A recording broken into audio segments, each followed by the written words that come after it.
विनय देव विनती करूं, सुमति सुअवसर दीन। गौरी नंदन गणपति, सुफल मनोरथ की।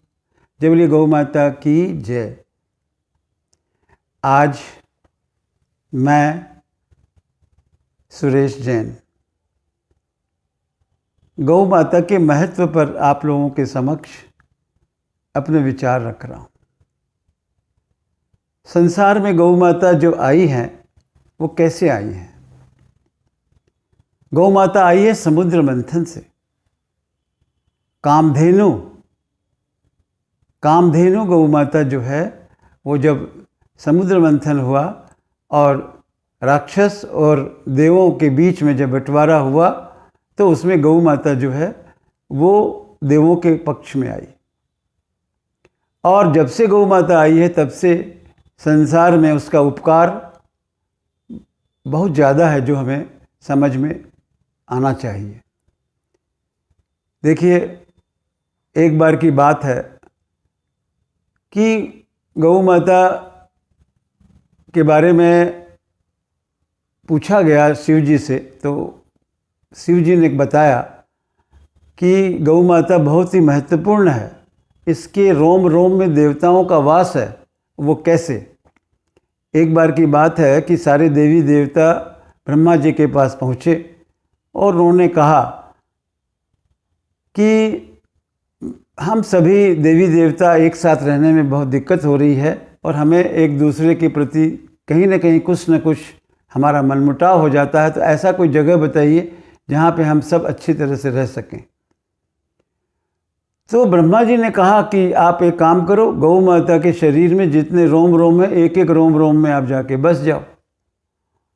आप लोगों को शायद जानकारी है या नहीं है, लेकिन ये बात सही है कि गौ माता के रोम रोम में सारे देवी देवता बस गए। और आज इसीलिए पुराणों में कहा गया है कि एक गौ माता के शरीर में 33 करोड़ देवी देवता होते हैं। अब रोम रोम में देवी देवता बस गए, लेकिन तब तक लक्ष्मी जी और गंगा ये दोनों माताएं आई और बोली ब्रह्मा जी से कि रोम रोम में सारे देवी देवता बस गए, अब हमारा कहाँ स्थान है, अब हम कहाँ जाएं, हमसे तो विलम्ब हो गया। तब ब्रह्मा जी ने कहा कि देखो, गौ माता से जाके तुम निवेदन करो, वो जगह देगी। तो गौ माता तो वैसे ही करुणामयी माता होती है, तो उन्होंने कहा कि कोई बात नहीं है। लक्ष्मी जी को उन्होंने कहा कि तुम मेरे गोबर में वास करो, और गंगा जी को कहा कि तुम हमारे मूत्र में वास करो। वो दोनों खुश हो गई। इसलिए कहा गया है कि संसार में जितने भी जीव हैं, जितने भी पशु पक्षी हैं, जितने भी मनुष्य हैं, किसी के भी मलमूत्र का इतना बड़ा महत्व नहीं है जितना बड़ा महत्व गौ माता के मलमूत्र का है। गौ माता के मल को यानी गोबर को जो हाथ लगाते हैं, जो गोबर को उचित स्थान देते हैं, उनके यहाँ लक्ष्मी का वास होता है। और जो गौ माता के मूत्र से स्नान करते हैं या मूत्र को उपयोग करते हैं, उनके शरीर का रोग दूर होता है, उनके सारे पाप कष्ट दूर होते हैं। तो कहने का अर्थ यही है कि गौ माता का बहुत महत्व है, लेकिन हमारा समाज आज गौ माता की सेवा में विमुख हो रहा है और धीरे धीरे गौ माता के महत्व को हम कम होता पा रहे हैं। इसलिए उनका आप देख रहे हैं कत्ल खानों में बहुत ज़्यादा हत्याएं हो रही हैं, बहुत कष्ट में हैं।